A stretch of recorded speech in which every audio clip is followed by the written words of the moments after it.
Hey, let's talk about social proof. So I'm reading the book right now, reading the book Influence. Okay. And in case you see me, I'm squinting. I don't have my contacts in. That's why.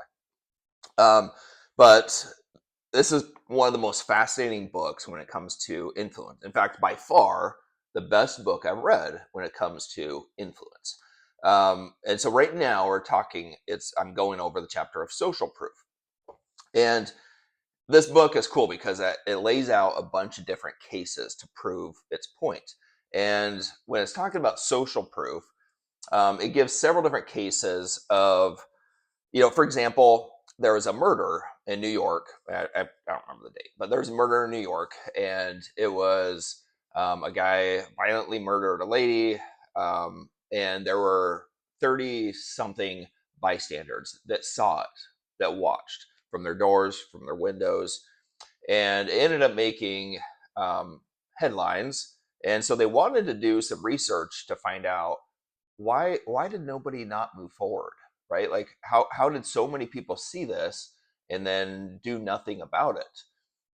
And at first they were inclined to think that, well, it's New York, it's city life, people don't want to be brought into danger, or they don't want to get involved, something like that, and which probably has some merit to it. But then, as they did the research, what they came to find out is social proof.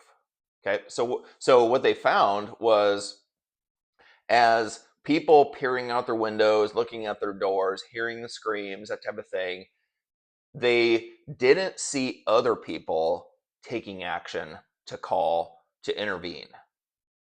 So they they in a lot of these things that we do, we don't really consciously think about, right? It's our subconscious, our automatic um, actions that are fired or not fired, for that matter.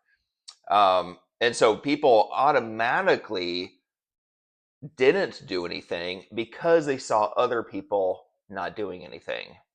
And on the contrary, if if people would have looked out their windows, looked through their doors, and there would have been people running into the streets, calling the cops, other people would have done it. So that just goes to show how strong social proof is. In fact, I was talking about it yesterday. I was on a walk with my girlfriend. We were at the farmer's market, and I said, right now, if we saw, all tons of people merging into the middle of the street and aggressively looking down one direction or walking down towards one direction quickly, we would follow suit, even though we don't know what's going on. We don't have any need to know what's going down at the other end.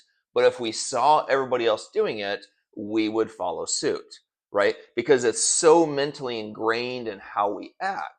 So that's really cool how social proof works. And so it causes me to think, how can we use this in our marketing to get people to act? Okay. Now, it also brings me back to, and I'm going to get into that in just a second, but it brings me back to many years ago when I would go to conferences and seminars and I would see these table rushes.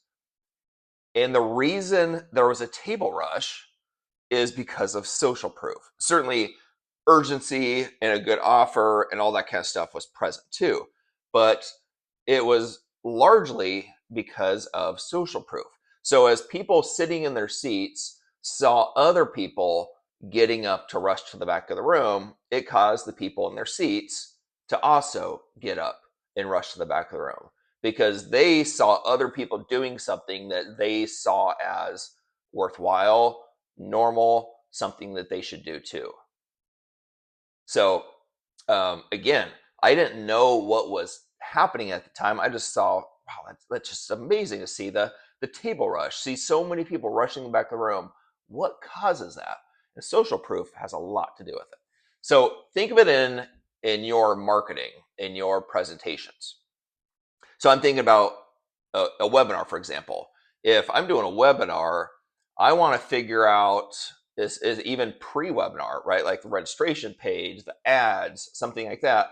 I want to figure out, how do I show the fact that hundreds or thousands of people have gone to the webinar, because that's going to be social proof showing people that a lot of people are attending this. If a lot of people are attending this, they're more inclined to think I should attend this too.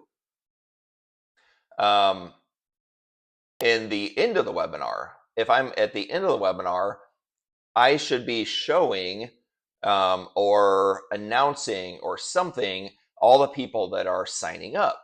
Because if a bunch of people are signing up, guess what? That's going to show the attendee, the possible attendees, that they should be signing up too. So we can use this in every part of our marketing. In fact, there's another story in here that shows that there's several stories that show that it's not just the proof of somebody else doing it, but it's also the proof that the more the better. So as people see more people doing it, right? So the higher the percentage of people doing the thing, rushing to the back of the room, going to help somebody, going to the end of the street, whatever it is, the more people doing that, the more social proof, the stronger the social proof. So when, thinking about our marketing, how do we show this in big numbers if that's possible? So rather than having one testimonial, we should have as many testimonials as we could possibly have. Rather than having a couple reviews, we should have as many reviews as we can possibly have. Of course, as long as it fits onto the, the web page or whatever and doesn't diminish everything else.